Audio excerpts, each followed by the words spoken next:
Warga Semarang tentu sudah tidak asing dengan lokasi yang satu ini, Baru Tikung, sebuah kampung yang dulu terkenal karena tingkat kriminalitasnya yang tinggi. Dari perampokan, tawuran, sampai menjadi persembunyian seorang perampok kondang. Hitamnya Baru Tikung juga membuat kampung ini menjadi sasaran para penembak misterius. Seperti apa kisahnya? Secret Story mengungkap rahasia di balik cerita.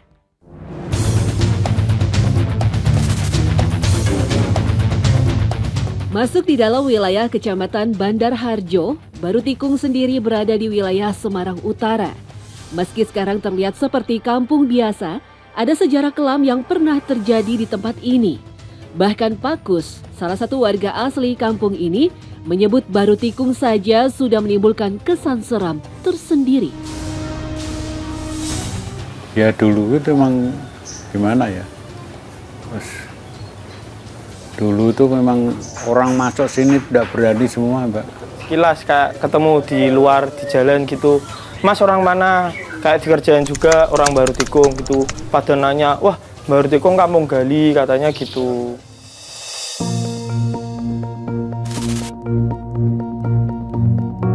Agung yang juga warga Baru Tikung tak menampik bahwa dulu tempat ini memang menakutkan, apalagi untuk orang luar.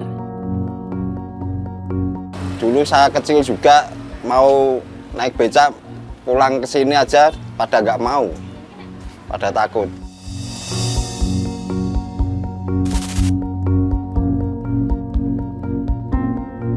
Menurut Kus, sudah tak terhitung dia menyaksikan tindakan kriminal yang terjadi di Baru Tikung. Supir taksi aja dikalungi celurit.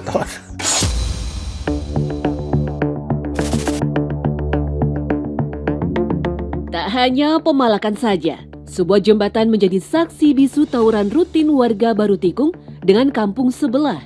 Saking seringnya batu bertebaran di tempat ini, jembatan ini disebut jalur Gaza oleh warga. Jembatan nanti kalau sini naik dia lari, kalau sana naik sini lari, masuknya ganggang itu. Terus maka dari itu ganggang situ dikasih pintu, malam-malam ditutup biar tidak untuk pelarian itu. Kalau udah gitu di atas jembatan banyak pecahan kaca itu. Itu dipicu sama apa? Faktornya gara-gara apa? Faktornya gara-gara itu ejek-ejekan. Berarti tawuran di sini korban juga banyak yang berjatuhan di sini. Banyak.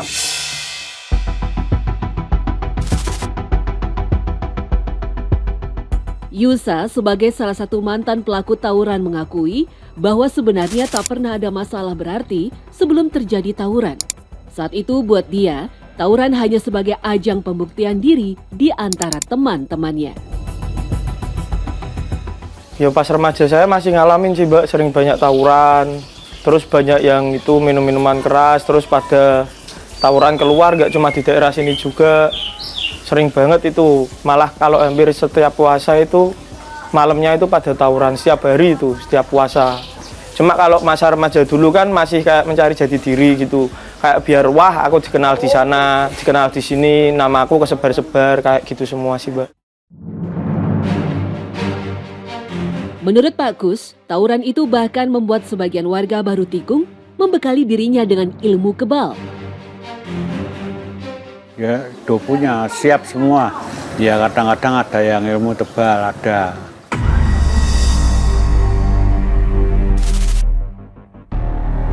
Pak Kus mengaku bahwa kondisi sosial yang ada di Baru Tikung memang memaksa orang untuk bersikap keras menghadapi hidup. Akibat cap preman yang telah ditempelkan pada warga Baru Tikung, kondisi mereka semakin terpinggirkan. Salah satu jalan yang dipilih adalah menjadi kriminal. Masalah uang, kalau dulu susah Mbak. Mau pelamar kerja aja susah. Waktu kecil-kecil saya loh ya, wah susah. Apalagi ndak punya ijazah, ndak punya apa. Dia ndak bisa kerja terus terang. Bahkan Kus sendiri mengaku pernah melakukan kejahatan karena merasa terdesak dengan keadaan. Waktu saya mencuri becak dulu, ada tukang becak ngopi, ya itu becaknya saya angkut. dulu kan dijual becaknya pakai 150, Pak 100 terus kasihkan. Saya ya dulunya ya harusnya saya enggak terminal, enggak kriminal. Terpaksa saya ya kriminal. Asal saya enggak bisa makan. Terpaksa saya diajak teman-teman ya oke, udah. Itu satu kali itu saya. Satu kali pernah, Pak? Iya, satu kali pernah.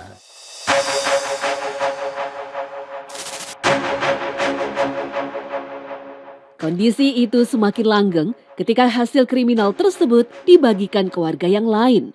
Komunitas itu pun semakin menguat.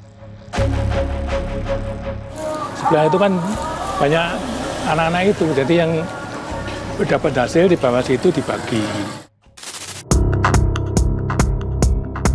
Sebenarnya dari mana akar kekerasan dan bibit kriminalitas itu muncul? Menurut Joseph Army, salah satu pemerhati sejarah Semarang, sejarah terbentuknya Kampung Baru Tikung dimulai ketika pihak kolonial memutuskan untuk membangun stasiun Tawang di akhir abad ke-18. Karena terbentuk dari tikungan rel kereta api stasiun Tawang. Jadi sengaja pihak kereta api zaman kolonial Belanda itu membuat tikungan yang tidak jauh dari Kali Semarang.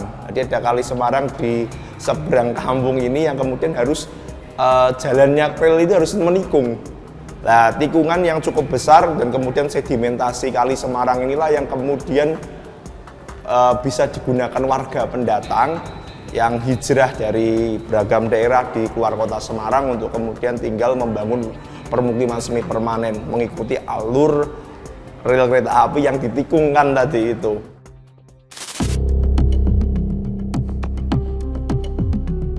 Kedatangan kaum urban yang ingin mengadu nasib di kota Semarang membuat kampung ini pun semakin padat. Situasi yang tak berpihak pada warga Baru Tikung kala itu membuat pilihan bertahan hidup muncul pada sebuah jalan pintas. Ya, karena memang kampung ini tanda kutip sakit ya, sejak awal dibangunnya sangat tidak mendapatkan fasilitas yang layak di awal, pendidikan tidak lengkap begitu untuk kemudian menunjang kualitas hidupnya, ya akhirnya mereka masuk dalam kubangan kriminalitas situasional ini. Kebutuhan perut lebih penting daripada kemudian memenuhi dengan kebutuhan-kebutuhan seperti pendidikan dan sebagainya yang berjangka panjang. Hari ini butuh makan ya, saya harus apa untuk menyelamatkan keluarga saya. Meski begitu, catatan gelap tentang Baru Tikung baru muncul 50 tahun kemudian. Dari situlah Baru Tikung mulai mendapatkan cap sebagai kampung preman. Kalau masih dicari, dirunut betul-betul yang benar-benar menuliskan kata Baru Tikung, itu saya temukan dari salah satu koran media massa di kota Semarang itu menyebut di tahun 1950, menyebut Kampung Baru Tikung. Karena berita pertama menyebut Kampung Baru Tikung itu ada peristiwa pembunuhan.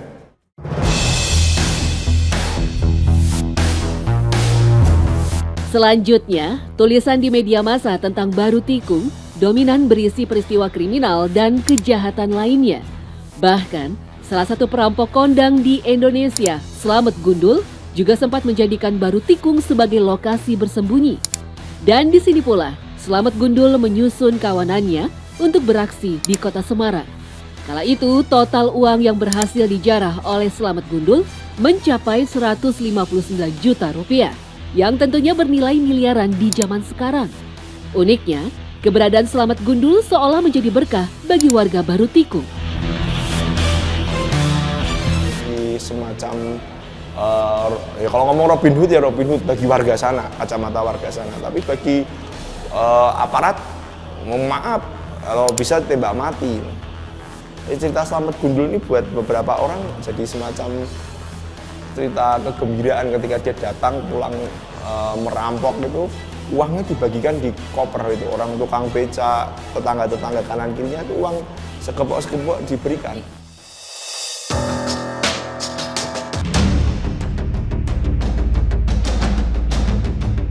Ketika era penembakan misterius menggegerkan Indonesia, Kampung Baru Tikung menjadi salah satu target dari penembakan.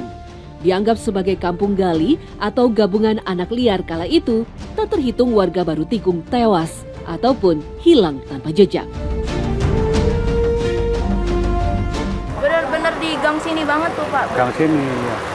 Nah waktu itu dari mayatnya biasanya digeletakin gitu aja atau gimana? Digeledakin aja. Di situnya langsung. Iya. Nah nanti yang ngangkutnya lagi siapa? Ya keluarganya, atau dicari keluarganya.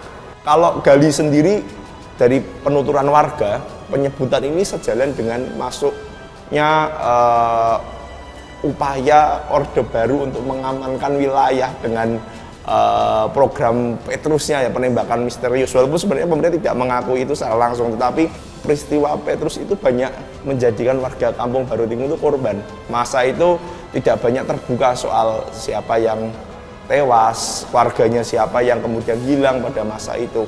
Jadi serba gelap dan memang kampung itu menjadi tujuan sasaran dari aktivitas penembakan misterius itu.